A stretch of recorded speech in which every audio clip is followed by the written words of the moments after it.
Magandang hapon po. Ayan, tayo nagbabalik dito sa ating munting channel po para mapag-usapan uli ang coins. Ayan, kung magkano na ang kanyang presyo sa ating mga online selling. Ayan. Magandang hapon po sa lahat ng mga numismatis po, lahat po ng kolektor at mga batikang kolektor ng Pilipinas kung saan kayong dako ng mundo po. Ang pag-usapan po natin ngayon, ito po ay kilalang kilala noon na 1 peso po. Ayan. 1 peso po ni Jose Rizal po, year 1985. Ayan, kung tawagin nila ay kalabaw, pero yan po ay tama raw. Ayan. Ayan. Pero ang scientific name tama raw na yan ay Amnoa mendorensis. Ayan, Amnoa mendorensis. Ito po ay large type. Ayan, na 1 peso po. Kasi may small type ito mula year 1991 yata hanggang 1994 yung kanyang small type, ayan, kung tawagin nila. Ito kasi ay large type. Ito ay mula year 1993 po hanggang 1990 ang domination po ng barya na ito. Ayan. Tingnan natin ang kanyang presyo sa ating mga online selling. Pero bago yan, tayo magpapasalamat muna sa lahat ng ating mga tagamasugid po na manonood dito sa ating munting channel. Ayan. Maraming salamat po sa inyo lahat ng aking mga subscriber. Thank you so much sa inyong lahat and God bless. Mabuhay po kayo.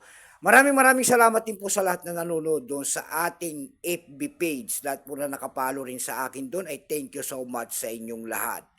Ayan. Yun naman po hindi pa po nakapag-subscribe dito sa ating munting channel. Anyayaan ko lang sana kahit malaking tulong na po o bagay ang inyong magagawa sana tulad ng pagpindot ng ating subscribe button, like and share para ma-update ko naman kayo sa mga bago ko pang gagawin mga video po about coins. Ayan. Kung yan ang gusto niyo pong topic dito. Ayan. Ito po ay ating titignan ang kanyang presyo kung magkano ng kanyang halaga sa ating mga online selling. Ayan.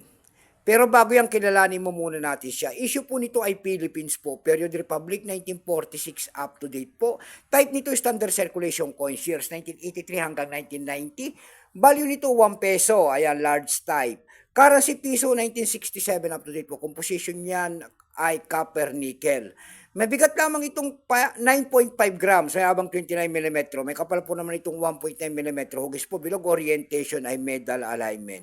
Itinigil naman ang paggamit sa barya na ito noong January 2, 1998. Number N-24483. Reference number KM-243-1. Ito pong year 1985 na ito po ay 51%.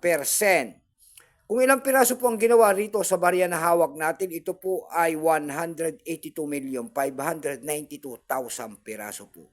May price na rin po yan doon sa ating numista. Ayan, binigyan na po ng presyo ng ating mga kolektor. Ayan po. Ayan, yung kanyang verify po kung tawagin nila ay nagkakahalaga na po ng 27 pesos. Yung kanyang extra pay naman po ay 30, almost uncirculated 35. Uncirculated po nito ay 79 pesos. Dako naman tayo sa kanyang mga presyo sa ating mga online selling tulad ng eb.com. Ayan. Sa eb.com po na platform, mayroon na tayo nakita nagbebenta doon na rare coins daw ito. Nagkakahalaga po ng $18. Nasundan po yan ng $15.54. Yung pinakamababa po na nakita natin doon ay $4.28. Dako naman tayo sa pangalawang website, sa Carousel PH. Sa Carousel PH naman po, mayroon na tayo nakita nagbebenta nito ng 200 pesos. Nasundan po yan ng 150 pesos. Yung pinakamababa po na bintahan doon na nakita natin sa Carousel PH ay 100 pesos na. Ayan lamang po ang ating may babahaging kanyang presyo po. Keep safe po sa natin. God bless.